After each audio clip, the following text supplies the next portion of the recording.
The song goes, "You and me got a whole lot of history." Could be an anthem for the tumultuous relationship between President Barack Obama and his foe turned friend and now possible successor, Hillary Clinton. My Nightline co-worker Juju Chang on their unique and evolving connection. Tonight, it was the commander-in-chief passing the torch. The next president of the United States, Hillary Clinton. Throwing his weight behind Hillary Clinton.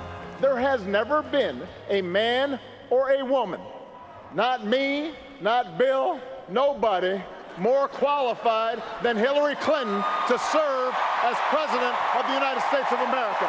Powerful praise. Seems hard to believe less than a decade ago, these two were bitter rivals in a contentious primary.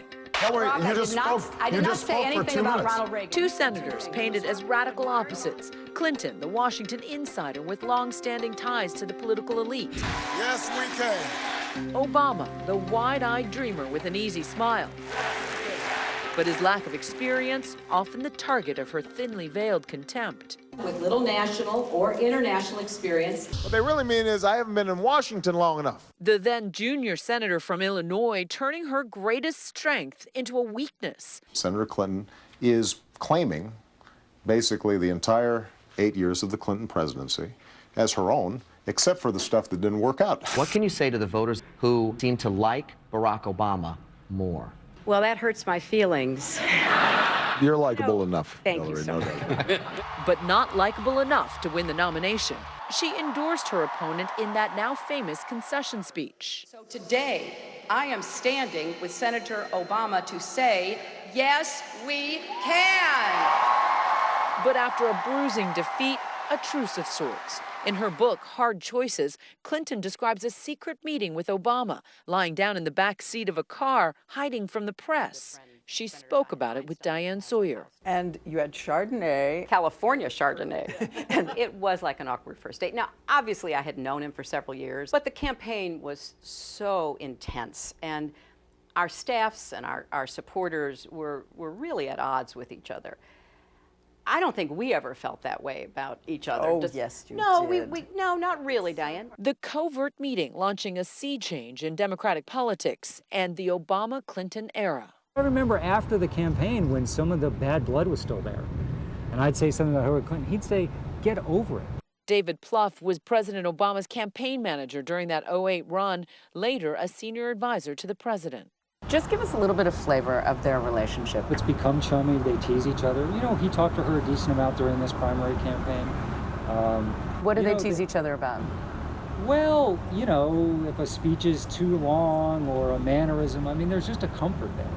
We must elect Barack Obama and Joe Biden on November 4th. Clinton was soon a weapon for unity, cutting short Obama's convention roll call early in 2008 to nominate him by acclamation.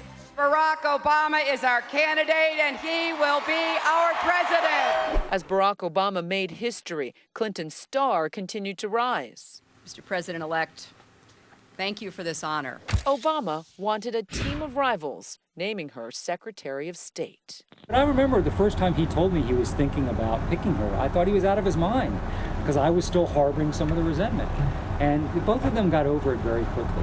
Barack Obama always knew Hillary Clinton had it. She'd be prepared, she'd be thorough, and that's what you want in a Secretary of State. The amicable duo spoke to CBS about the choice. Despite our hard-fought primary, we had such agreement on what needed to be done for our country. Made for tough debates, by the way, because we could never figure out what we were differed on. In this position, she would travel nearly 1 million miles and globetrot to a record 112 countries. Her proudest moment with the president, that decision to go in and get Osama bin Laden. This photo taken while watching the raid in the Situation Room.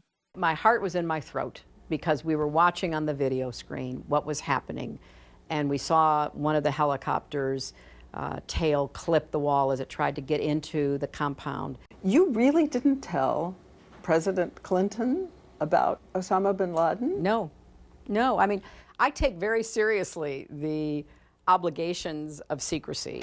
Clinton stepped down as Secretary of State after 4 years, but her tenure forever marred by the fallout from the 2012 Benghazi attack. Yesterday, 4 of these extraordinary Americans were killed in an attack on our diplomatic post in Benghazi. And her controversial decision to use a private email server led to even more federal investigations. President Obama defended her to 60 Minutes last year.